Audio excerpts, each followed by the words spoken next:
नमस्कार दोस्तों, आज हम लोग केवली प्राणायाम के बारे में बात करेंगे। इस प्राणायाम को इंग्लिश में आइसोलेटेड ब्रेथ भी कहा जाता है। तो दोस्तों, प्राणायाम में 3 क्रियाएं मुख्य रूप से होती हैं।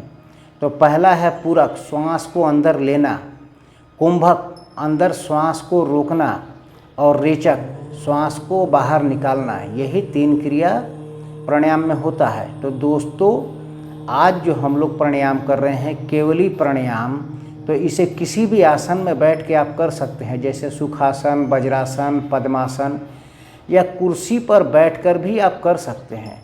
तो दोस्तों, इस प्राणायाम को करने के लिए आपका कमर, सर, गर्दन, रीढ़ जो है सीधा रहेगा, तन के बैठना है। दोनों कलाई जो है घुटने पर रहेंगी।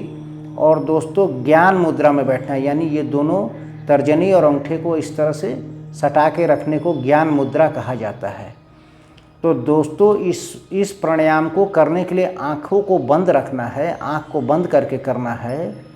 और दोस्तों, दोनों जो हमारी आँखें हैं उसको जो है भ्रिकुटी के बीच में ताकना है, इस जगह।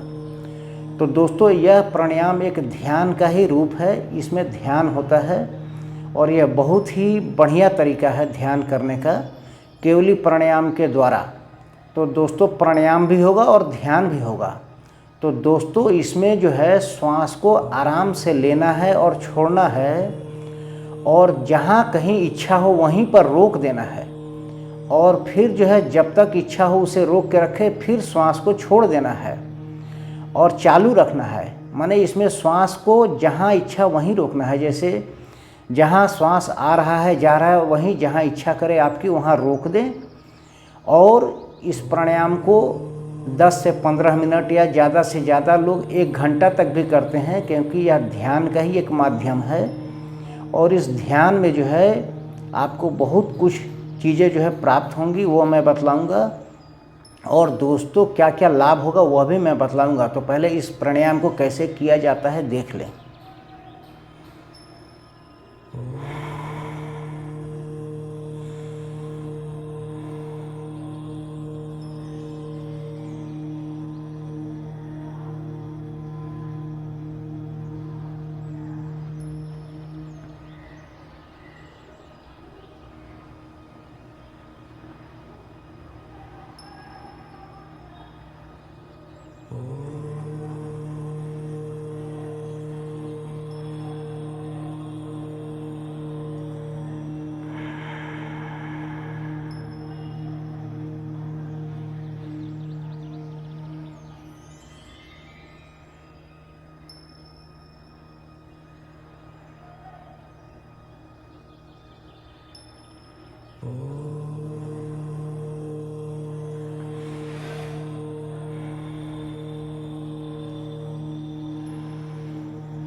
तो दोस्तों, इस प्राणायाम में जो है श्वास जो है वह साधारण तरीक़ा से चलता रहेगा, और जहाँ आपकी मर्जी हो वहीं श्वास को रोक देना है। यानी कुंभक करते समय हो, या रेचक करते समय हो, या पूरक करते समय हो, जहाँ इच्छा जो है वहीं रोके।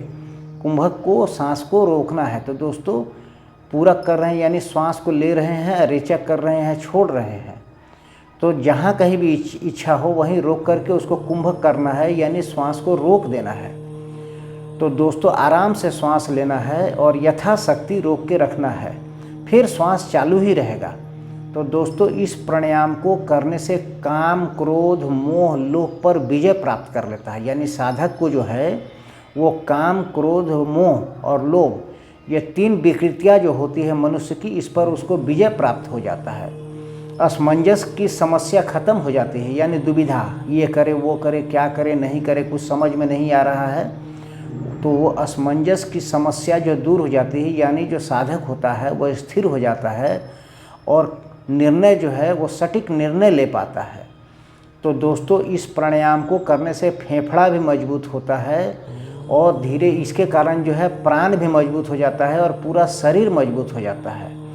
दोस्तों, इससे जो है दिव्य दृष्टि प्राप्त होती है, यानी आप जो है आगे क्या हो सकता है उसके बारे में आप जो है सटीक निर्णय ले पाइएगा कि क्या हो सकता है, उसका अनुमान भी आपको लगने लगेगा।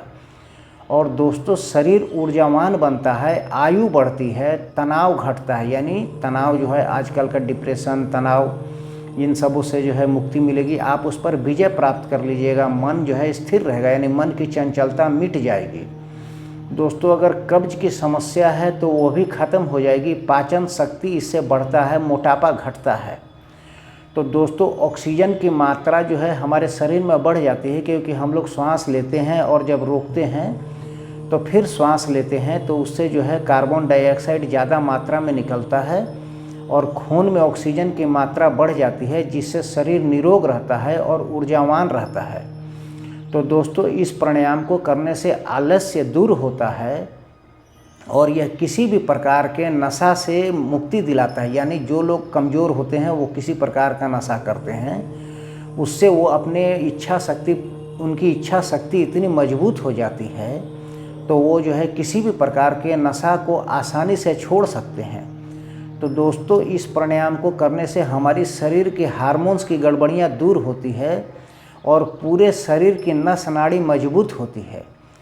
तो दोस्तों, इस प्राणायाम को आप जो है 5-10 मिनट से ले कर के 1 घंटा तक कर सकते हैं और कभी भी कर सकते हैं। सुबह, दोपहर, शाम, रात आप कभी भी कर सकते हैं। पेट खाली रहना चाहिए या हल्का भोजन करना चाहिए और इस प्राणायाम को करना चाहिए। यह एक तरह का ध्यान ही है।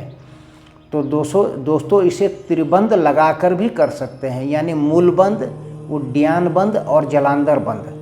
मूलबंध, उड्डयन बंद यानी ये नाभि के पास जो है बंद लगता है, और जलांधर बंद गले के पास लगता है, और मूल बंद नीचे लगता है।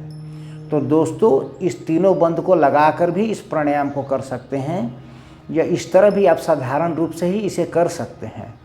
तो दोस्तों, जो मरीज गंभीर रोग से पीड़ित है, जैसे कि रीढ़ है, कमर है, घुटने का दर्द है, heart, sugar, pressure, kidney, liver, किसी भी प्रकार का रोग है और गंभीर रोग से पीड़ित हैं, तो इस प्राणायाम को न करें या इस ध्यान को न करें, या किसी जानकार योग गुरु के परामर्श या देख रेख में करें।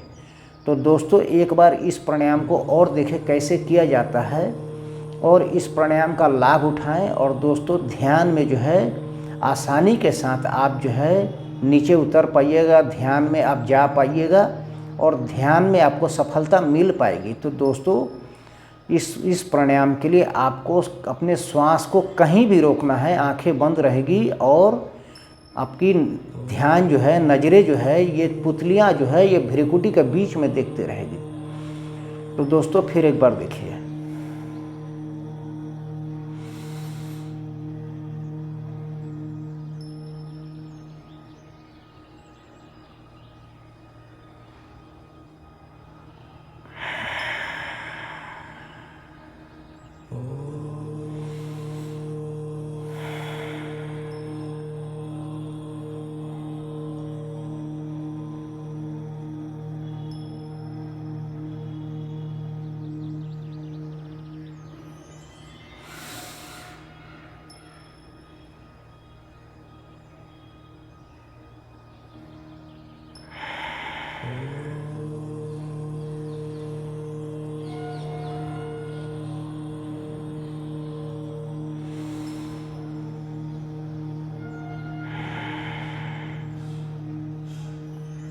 तो दोस्तों, इस प्राणायाम का मुख्य नियम यही है कि आप अपने श्वास को कहीं भी रोक लें, आते समय, जाते समय, बीच में पूरे निकाल के श्वास को रोक सकते हैं, पूरे भर के रोक सकते हैं, यानी कहीं भी आपको इसके बारे में कुछ भी नहीं सोचना है और जहाँ इच्छा हो श्वास को रोकें और ध्यान लगाएं। इस स्थिति में आपको जो है बहुत सारी चीज़ें जो है ध्यान में दिखना भी चालू हो जाएगा और आपका मस्तिष्क जो है वह केंद्रित होना शुरू हो जाएगा और एक जगह पर केंद्रित होना शुरू हो जाएगा और आप जो है कुछ भविष्य का पूर्व अनुमान भी लगा पाइएगा।